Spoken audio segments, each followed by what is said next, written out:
السلام عليكم، نتمنى تكونوا على خير. الفيديو ديال اليوم غادي نحضروا فيه كيكه الاحلام او كيكه الحلم بطريقتي وبمكونات موجوده في كل بيت.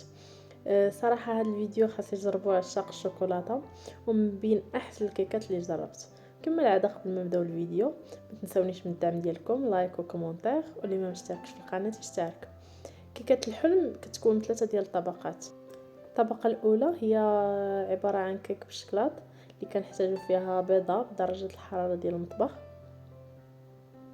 من بعد كنضيفوا ليها السكر اللي هو كاس لارب بمقياس كاس العنبه وساشي ديال الفاني. كنخلطوا هاد المكونات مزيان حتى كيولي اللون ديالو ابيض. والمقادير بالغرام والمليلتر غتلقاوها في صندوق الوصف.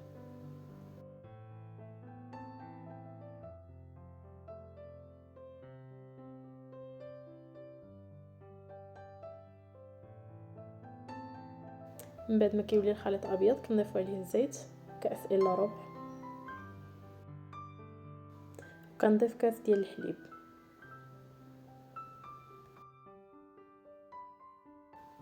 كنخلطوا هاد المكونات مزيان، عاد من بعد كنبقاو نضيفوا النواشف. هنا 6 معالق صغيره ديال قهوه سريعه الذوبان كتبقى اختياريه، وزيد 2 معالق كبار ديال الكاكاو المر اللي هي 30 غرام، والدقيق بالتدريج. انا هاد الكيكه خدات مني 200 غرام ديال الدقيق. ضروري ما نغربلوه باش هكا كتكون النتيجه احسن.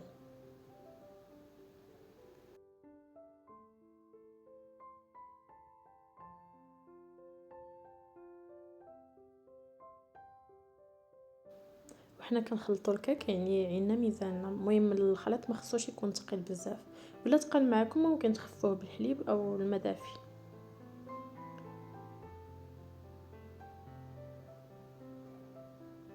انا هنا كان مازال محتاج شويه ديال الدقيق، غنزيد ليه شويه. وواحد خميره الحلويات 8 غرام.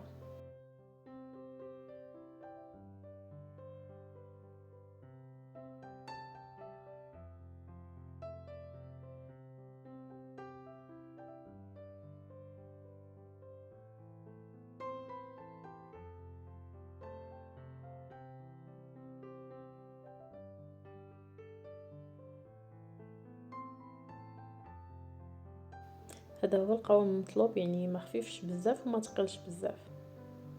فاش كنكتبوا به شي حاجه بالخليط راه كتكتب.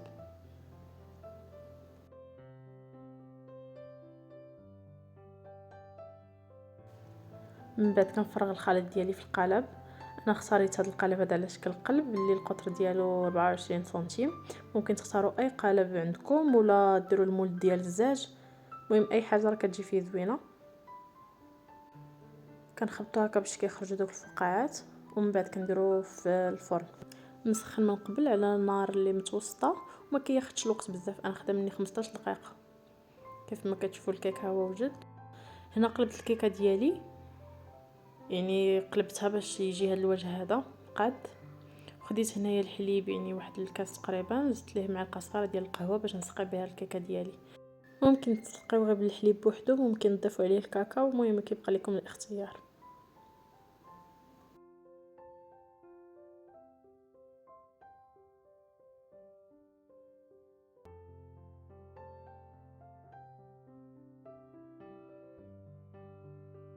من بعد ما سقيت الكيكه ديالي غادي نديرها في الثلاجه تبرد حتى لما نوجد الطبقه الثانيه.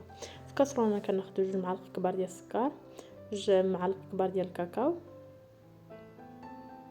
و3 ديال المعالق كبار ديال النشا.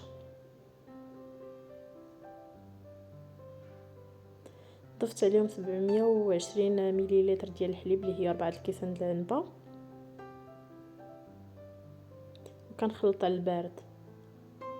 ضروري باش ما تيكونش عندنا دوك التكتلات كنخلطوا على البارد، عاد من بعد كنردوه على النار.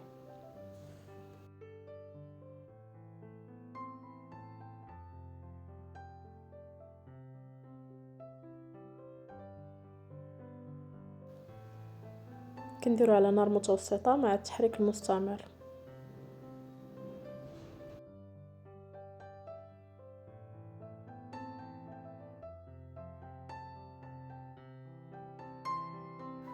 كنبقاو نحركوه حتى كيتقل معنا الخليط وكيدير بحال هاد الفقاعات كما كتشوفوا في الفيديو. هكا كتكون الكريمه ديالنا واجده.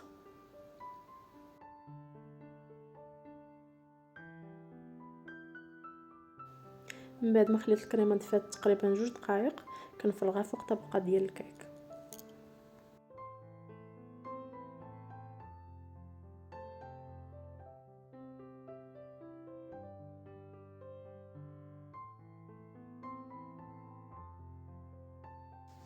من بعد كندخلها للثلاجه وكنخليها تبرد مزيان باش هكا فاش كنديروا الطبقه ديال الشوكولا كتكون شدات راسها. هنا عندي 150 غرام ديال الشوكولا. صراحه ما لقيتش شوكولا نوار بوحدو يعني مخلط باللوز، ولكن الا بغيتو ديروه بوحدو ديروه، بغيتو ديروه مخلط بالمكسرات كيبقى لكم الاختيار. من بعد ما ذوبتو كنديروا على الطبقه ديال الكريمه كتكون شدات راسها يعني بردات مزيان، وكنحاول نوزعو يعني باش كيجي متساوي.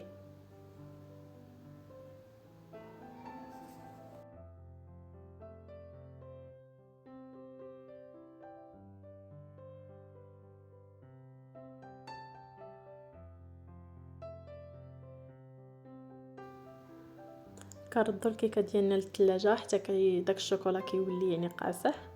هذا هو السر ديال هاد الكيكه هادي.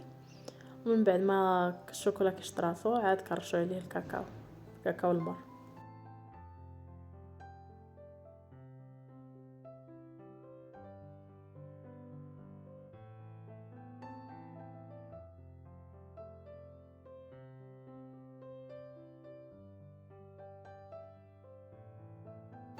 وهذا هو الشكل النهائي ديال الكيكه ديالنا.